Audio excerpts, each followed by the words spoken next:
Laki-laki harus siapkan 4. Aju, rumah, waju, pakaian, kaju, makanan, aju-aju, anu. Biar tidak dipaham perempuan. Yang penting laki-laki paham. Karena kesenangan laki-laki ada pada pandangan, itu harus perempuan tahu. Jadi mesti selalu neces, selalu kinclong mukanya. Kenapa? Karena syahwat suami 60% ada pada pandangan.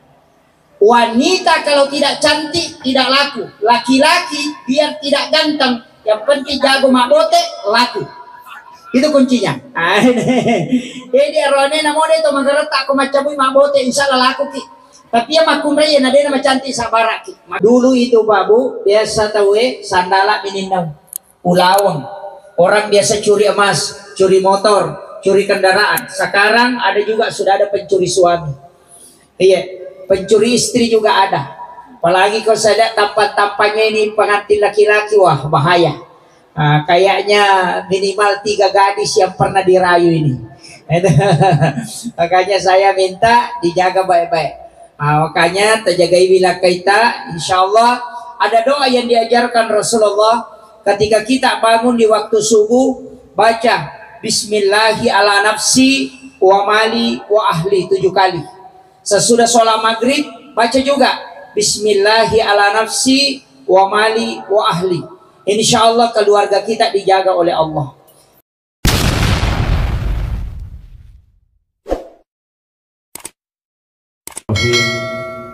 Assalamualaikum warahmatullahi wabarakatuh.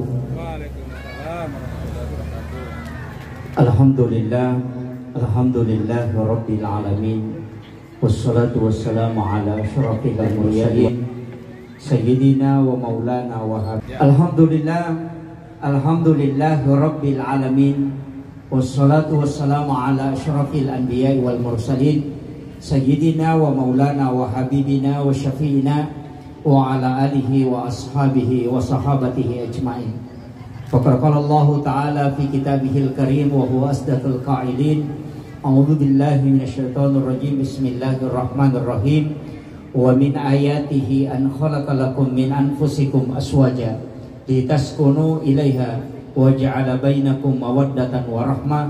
Inna bidzalika laayatin liqaumin yatafakkarun. Wa qala Nabi sallallahu alaihi wasallam fil hadis an-nikahu li sunnati faman raghiba an sunnati falaysa minni. Sadaqallahul azim wa sadaqa rasulil karim. Wa nahnu ala dzalika minas syahidin wasyakirin wa la haula wa la quwata illa billahi wa huwal aliyyil azim.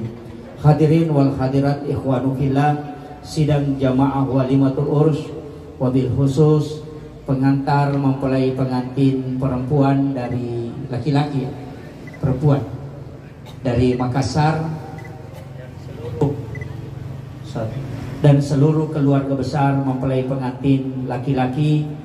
Alhamdulillah wa syukurillah wa la haula wa la quwata illa billahi wa huwal aliyyil azim. Hasbunallah wa ni'mal wakil, ni'mal maula wa ni'man nasir.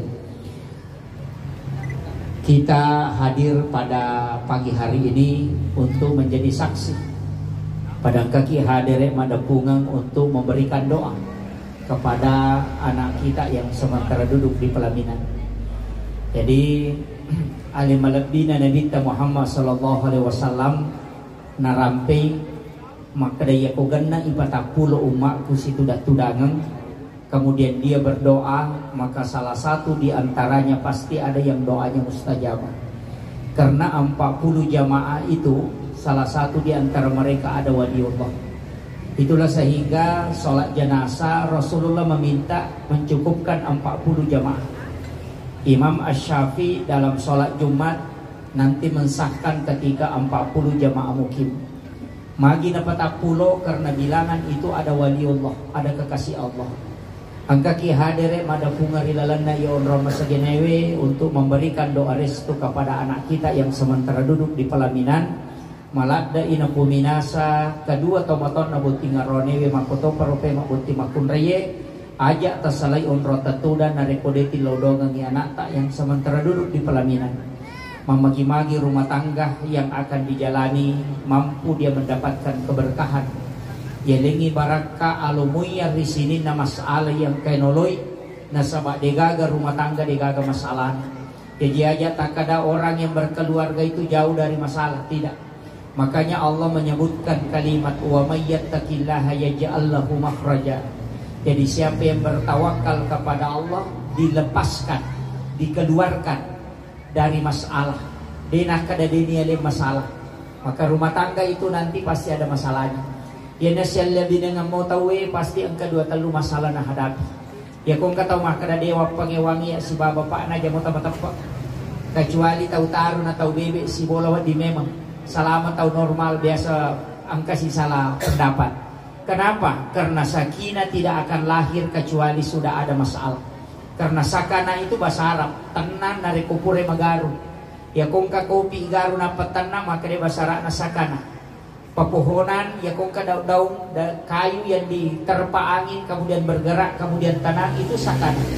Hati yang bergejolak kemudian tenang itulah sakinah. Jadi inti dari sakinah adalah ketika ada masalah. Jadi kau tilodongan di rumah tangga na tahu maka mudah-mudahan sakinah mawaddah warahmah ilodongan isi tongan na tu mapangewang. Itu intinya. Ilodongan ada sedikit masalah karena sakinah tidak datang kalau tidak ada masalah. Kemudian mawaddah, cinta yang didasari kecantikan. Ia makun raya terbatas waktu cantiknya. Makun raya itu tidak lama, cantiknya tidak lama. Satu. Jadi cantiknya wanita itu paling tinggi 50 tahun. Lewat 50 tahun sudah pudar. Nah, makanya kalau ada orang menikah, nariko angka tahu bunting gara-gara cantik fisik, maka insya Allah tidak lama akan cerai. Nah sebab magai, ya napa aja nama cantik, pajatau ni macaning. Nah, kemudian yang ketiga adalah warahmah. Siapa ama, namo matoa tulisi sapa. Nariko angka rumah tangga dena na si sapa dena nakutanang kada kegilo makmu kegilo bapakmu. Maka narekong kay pole joka berarti warahmanya sudah hilang. Tapi selama tuh disisapa mo pa, pole buntingin ang karewa kay gilo mamu, ang kay pole joka kay gilo mamu kay gilo bapakmu, selama sisapa tawe berarti itu warahma sebenarnya. Siapa ama istilahnya. Namun mato kecantikan sudah tidak ada, paja di mulus, tapi masih saling mencari. Itulah warahma dan itulah yang kita doakan. Tapi angka pondasinya paling kuat. Pondasi paling kuat dalam rumah tangga adalah takwa.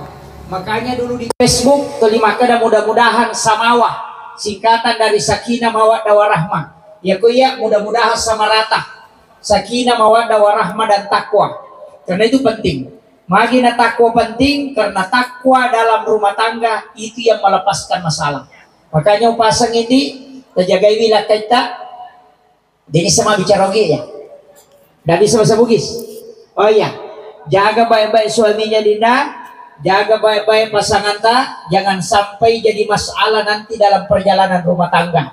Karena kenapa? Dulu itu Pak Bu, biasa tahu sandala mininam, ulawang. Orang biasa curi emas, curi motor, curi kendaraan. Sekarang ada juga sudah ada pencuri suami. Iya, pencuri istri juga ada. Apalagi kalau saya lihat tampan-tampannya ini pengantin laki-laki, wah bahaya. Kayaknya minimal 3 gadis yang pernah dirayu ini. Makanya saya minta dijaga baik-baik. Makanya terjagai wilayah kita, insya Allah ada doa yang diajarkan Rasulullah ketika kita bangun di waktu subuh, baca Bismillahi ala nafsi wa mali wa ahli 7 kali. Sesudah sholat maghrib baca juga Bismillahi ala nafsi wa mali wa ahli. Insya Allah keluarga kita dijaga oleh Allah. Ya komelo ki jaga ya keluarga tak tidak akan diganggu. Sebenarnya ada 2 doa yang paling mustajabah. Yang pertama itu tadi. Sebenarnya doa itu dibaca ketika bangun. Bismillahi ala nafsi wa mali wa ahli. Anak-anak kita dijaga, harta-harta kita dijaga, keluarga kita dijaga. Karena itulah makna titip harta dirimu kepada Allah. Karena tempat penitipan yang paling aman hanya Allah. Karena dia yang tidak pernah lepas dari penjagaannya. Kalau keluarga yang suruh kita jaga itu tidak akan mungkin. Karena ada batasan kemampuan. Tapi ketika Allah itu akan menjaga selamanya. Dan Allah menjaga orang itu di hatinya, kalbunya. Makanya cinta akan selalu dijaga, keselamatan akan selalu dijaga ketika Allah menganugerahkan. Maka titip keluarga kita kepada Allah. Caranya baca doa itu ketika pagi atau subuh. Bismillahi ala nafsi wa mali wa ahli. Yang kedua ketika maghrib baca juga 7 kali. Bismillahi ala nafsi wa mali wa ahli. Kemudian yang kedua ada ayat di dalam Al-Quran yang disebut dengan ayat Al-Husni. Yang disebut dengan ayat Al-Husni ini sebenarnya adalah zimatnya ulama. Itu dibaca 7 kali di waktu maghrib dan juga 7 kali di waktu subuh. 2 ayat terakhir Quran surat At-Taubah. Laqad ja'akum rasulun min anfusikum azizun 'alaihi ma'anittum harisun 'alaikum bil mu'minina raufur rahim. Fa in tawallaw faqul hasbiyallahu la ilaha illahu 'alaihi tawakkaltu wa huwa rabbul arsyil azim. Kenapa ayat ini penting dibaca 7 kali di waktu maghrib dan 7 kali di waktu subuh? Imam As-Sawi dalam tafsir As-Sawi menyampaikan, siapa yang membaca 2 ayat terakhir Quran surat At-Taubah 7 kali di waktu pagi dan 7 kali di waktu petang, maka dia tidak akan kena fitnah dunia, tidak akan mendengarkan kabar buruk, keluarganya akan dijaga oleh Allah, dipanjangkan umurnya, ditenangkan kehidupannya, dicukupkan rezekinya, dan kelak mendapat syafaat kepada Rasulullah SAW, dan dia akan minum di telaga Rasulullah sepuasnya. Makanya saya wasiatkan Dinda, amalkan 2 ayat terakhir Quran surat At-Taubah ini yang disebut dengan ayat Al-Husni. Inilah azimatnya para ulama. Detang kalinga kareba maja, kemudian tidak ada fitnah dunia yang menimpa kita, keluarga kita tidak akan diganggu, karena inilah yang menjaga. Karena ayat ini termasuk ayat pamungkas untuk menjadi tolak bala sekaligus keselamatan. Mudah-mudahan itu diberikan keberkahan. Kemudian yang wasiat saya yang kedua yang paling penting, sebenarnya yedi oko ogi nareko puraki mapa boting langsung ziarah kubur. Malam pertama tidak ziarah, nanti besoknya langsung ziarah. Magi disuruh ziarah kubur. Banyak orang keliru memahami ziarah kubur pengantin baru. Sembarang nonrui bawai. Kadang kanenena korong kanuna korong, jangan. Kalau orang tua masih hidup dua-dua, paling-paling dibawa ke neneknya. Tapi yang paling pokok, jangan ke neneknya. Yang paling pokok, cari makam ulama. Tasapai ki buruk atau pandrita. Ki buruk na wali, ziarahi. Suruh pengantin baru ziarah ke sana. Kemudian minta bacakan suratul Fatihah. Setelah itu, suruh berdoa. Ya Allah, berikan aku keberkahan, anak-anak dan keturunanku kelak keberkahan, sebagaimana berkah yang engkau berikan kepada ulama ini. Itu yang disebut dengan tawassul. Yang tidak boleh itu meminta langsung ke kuburan. Misalnya hubungan pas salama ya anakku, alinga disingang. Itu yang namanya tawassul, itu yang musyrik.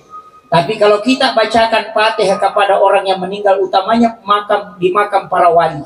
Di sini ada makamnya Guruta Kiai Abdul Muhyiddin Yusuf Kalisiden Rek. Beliau adalah wali Allah. Di sini banyak makam ulama. Di Sidrap ini banyak. Ada di Sayyid Karama, di Telat-Telang. Itu ulama kita. Ulama langsung dari Yaman. Dan itu adalah wali Allah. Datangi makamnya. Kemudian bacakan Fatihah. Kemudian berdoa kepada Allah. Ipun, talingak barakah. Alingi anak-anak dan keturunanku barakah. Pada barakah angkai talingi atau pandritai. Dalilnya ada. Ihdinas siratal mustaqim, siratal ladzina an'amta alaihim. Di situ bukan siratal nabi, bukan siratal malaika, bukan siratal rasul, tapi siratal ladzina an'amta alaihim. Lalanna tumulingi papedalle. Ulama kita diberi nikmat karamah, diberi nikmat kewalian, diberi nikmat ketakwaan. Datangi itu kemudian minta kepada Allah. Degaga bedana Pak Abu Kongkau tau letek bola baru. Na mendrek ki bolana na macanti bolana irita aga dia saipaw epo talito ka kasi dale papada talingi iya may bagi itu na wadi nga bola sa bisa bikin rumah secantik ini. Itu sama ketika kita ke makam kemudian berdoa kepada Allah supaya kala anak-anaknya bisa menjadi wali Allah, bisa menjadi ulama. Iya naruh tujuan na tayo masyara kubur, tapi mega tau kebunti parui macone masyara degaga tau pandrita na siaray sehingga juga anaknya tidak ada mendapatkan keberkahan dari doa itu. Makanya penting saya wasiatkan, jangan sembarang datang berziarah.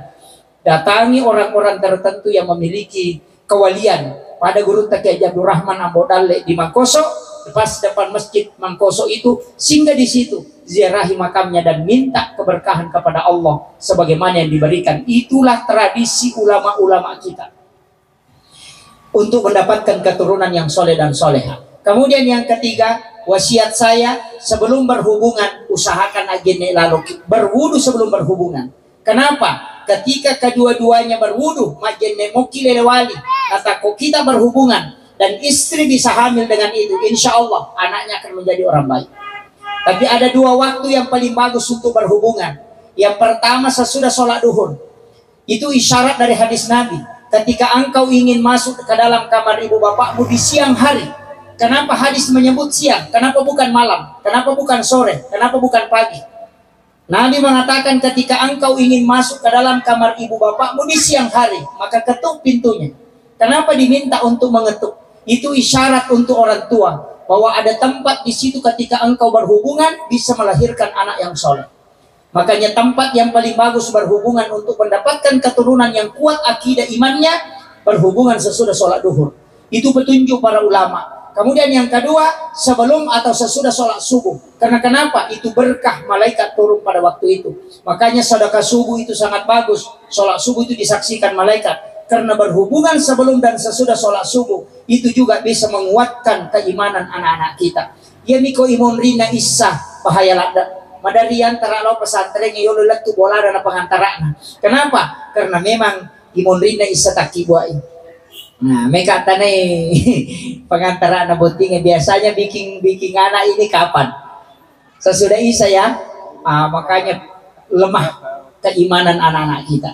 Dan jangan berhubungan sama sekali, jangan berhubungan ketika dalam keadaan ngantuk, karena kita akan meninggalkan nanti melahirkan anak-anak yang berpenyakit dan lemah fisik.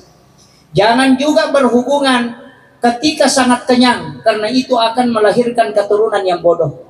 Dan jangan berhubungan di saat lapar sekali. Karena kenapa? Karena anak kita akan malas. Itu kuncinya. Makanya tidak sembarang berhubungan. Karena menurunkan anak yang baik itu harus dipersiapkan dengan matang. Aja nih yang mbak bawa longat terus. Harus dengan pelan-pelan. Harus dengan bagus. Aja neki yang paling utama sholat sunnah hajat. Sampai sunnah hajat kemudian berhubungan. Ini saya sampaikan kepada pengantin baru. Pengantin lama juga bisa pakai. Kalau bilang, wah sudah lewat Pak Ustaz, tidak bisa melahirkan, gampang, ganti mamanya.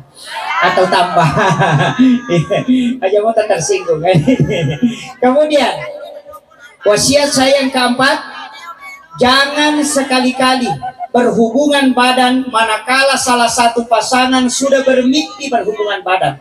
Purakam maki metindro, kemudian menipiki berhubungan badan, jangan berhubungan dengan pasangan, kecuali diantara dengan wudhu. Kapan berhubungan kalau salah satunya sudah bermimpi dan hubungan itu menyebabkan istri hamil, maka dipastikan anaknya lahir dalam keadaan epilepsi atau kena penyakit ayam. Ini penelitian Bapak Profesor Dr. Dadang Hawaris dalam buku psikoterapi Al-Quran. Makanya saya sampaikan, ini perlu hati-hati ketika sudah tidur kemudian bermimpi, ajene lalu kenapa berhubungan dengan pasangan atau mau melakukan hubungan dua kali, bicarogi namelo kami mak dobolo, harus diantarai dengan wudhu supaya nanti anak-anak kita itu tidak lahir dalam keadaan prematur. Nah, sebab kapan hubungan kedua yang tidak diantarai dengan wudhu na takut monrodara makun reye, maka anak akan lahir dalam keadaan prematur. Itu yang bahaya. Makanya ini saya wasiatkan, ini untuk generasi-generasi kita harus dipersiapkan dengan matang. Kemudian angkat baraka melo peletu kami dalam rumah tangga, insya Allah ada rezeki yang terbuka. Nah, sebab Allah Ta'ala itu janji nikahkan, saya akan berikan rezeki kepadanya. Mega tu tomato salah kaprah. Nah, sengaja nih Pak Boti nade pagadale nade pagajaman nah. Nikahkan baru Allah turunkan rezekinya. Karena pintu rezeki salah satu cara membukanya dengan menikah. Orang yang sudah menikah ada pintu rezeki yang dibukakan oleh Allah. Tapi kalau tidak menikah itu tidak dibuka. Nanti selesai menikah baru dibuka. Makanya orang yang menikah dua kali itu terbuka. Ini yang dua istrinya banyak pintu rezeki. Tapi saya tidak suruh. Saya tidak suruh menikah dua kali. Saya cuma mengatakan Allah menjanjikan pintu rezeki yang sudah menikah. Makanya upasani jangan khawatir, karena ada rezeki yang telah ditetapkan oleh Allah.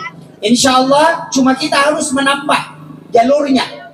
Sesudah sholat sunnah subuh, baca subhanallah wa bihamdi subhanallahil azim astagfirullahaladzim 100 kali.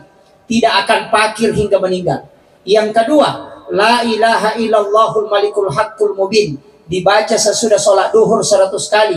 Kalau sudah sholat subuh, dicukupkan la ilaha illallahul malikul haqqul mubin Muhammadur Rasulullah shadiqul wa'dil amin. Itu si makna Ka'bah. Siapa yang membaca ini, itu akan dilebihkan hartanya oleh Allah. Kemudian yang ketiga sesudah asar, Rabbishrah li sadri wa yassir li amri, supaya semua urusannya diangkat oleh Allah dan dimudahkan seluruh masalah yang dihadapi. Dan itu dibaca 100 kali. Namun ya minta pandanung Bu. Sebenarnya ada 5 amalan. Subhanallah bihamdi subhanallahil azim astagfirullahaladzim sesudah sholat sunnah subuh. Kemudian la ilaha illallahul malikul haqqul mubin sesudah sholat duhur. Rabbishrah li sadri wa yassir li amri sesudah sholat asar. Kemudian suratul waqi antara maghrib dengan isya. Kemudian yang sesudah sholat subuh adalah sholat sunnah duha. Amalkan minimal 4 rakaat, jangan 2 rakaat. 2 rakaat itu Pak Burotumi. Kalau 4 rakaat tidak akan miskin kata Nabi hingga dia meninggal. Banyak orang biasa mengeluh, Ustaz saya sudah duha setiap hari, tapi rezeki juga begini-begini karena duhanya 2 rakaat. 2 rakaat duha itu hanya sedekahnya tubuh kata Nabi. Nanti 4 rakaat baru tidak akan miskin atau tidak akan fakir hingga dia meninggal. Ibu-ibu harus mengamalkan ini. Jangan fokuskan kepada suami, tapi fokuskan kepada ibu yang mengamalkan, istri yang harus mengamalkan. Laki-laki itu bekerja, walaupun dia harus tetap berdoa, tapi perempuan harus berdoa. Kenapa? Karena doa wanita 3 kali lebih cepat dibanding doa suami. Coba kita dari ibu pejabat besar, Soeharto ketika Ibu Tin wafat langsung drop. Habibie ketika Ibu Ainun wafat langsung tidak bisa bangkit. Susilo Bambang Yudhoyono, seorang yang hebat, tapi ketika Ibu Ani wafat sampai ini tidak bisa bangkit. Kenapa? Laki-laki yang hebat itu karena kelembutan istrinya berdoa. Jangan anggap bahwa wanita yang ada di samping kita itu lemah, tapi karena doanya bisa menembus sampai ke aras. Makanya wanita yang banyak berdoa, insya Allah suaminya akan sukses. Tapi wanita yang jarang berdoa, suaminya akan kalang kabut dalam kehidupan. Makanya dilodongi. Kenapa? Karena memang doa dititip ke istri. Itu yang paling bagus. Makanya jadi ibu-ibu itu 5 HP nih. Pak Mega tuh HP na urusan di semana urusan na tahu ang kayaan mapat di Wata ko Sumatra, mapat di Lakat na yano ko Bone, mapat di Utu na yano ko Surabaya, mapat di Watan na yano katiyano matunubalo ko Penra, padang laki na jamba-jamba denisan. Ini yang kadang-kala dia tahu semua urusannya orang. Si anu sakit di sana, si anu suaminya menceret di dekatnya dia tidak tahu gara-gara handphone. Ini yang bahaya. Makanya jangan sering bermain HP. Ada orang Pak istrinya main HP di kursi, suaminya di depan televisi, anaknya di kursi, tidak pernah bicara 1 malam, sehingga tidak ada ikatan emosional dalam keluarga gara-gara handphone. Makanya upasani jangan terlalu banyak bermedia sosial. Nah ini yang penting. Kemudian laki-laki harus siapkan 4. Aju, rumah, waju, pakaian, kaju, makanan, aju-aju, anu. Biar tidak dipaham perempuan. Yang penting laki-laki paham. Aju bola, rumah itu tanggung jawab laki-laki. Waju pakaian, pakaian perempuan itu Pak tidak pernah cukup. Semua model ada, mulai dari yang miring-miring sampai yang dibalut-balut ada. Sekarang yang terbang-terbang di belakang ada juga yang berlubang dari dalam tangannya keluar begini. Nah, itu saya tidak tahu model apa namanya, angka mana rupanya. Makanya wanita tidak pernah cukup bajunya. 3 lemari itu masih begini matanya kalau ke pasar. Selalu begini itu dia di Shopee tuh, oh ini cantik lagi ini. Kenapa? Karena wanita itu selalu ingin tampil sempurna. Laki-laki Pak jasnya 5 tahun tidak diganti. Engkau lalu arwane jasa na pakai buti, na pakai Pak buti enaknya. 28 tahun tidak diganti jasnya. Kenapa? Laki-laki begitu, simpel sekali kalau mau jalan. Dia ambil celana, ambil bajunya, jasnya tinggal ditarik, kepalanya dikasih begini saja, songkoknya sudah jalan.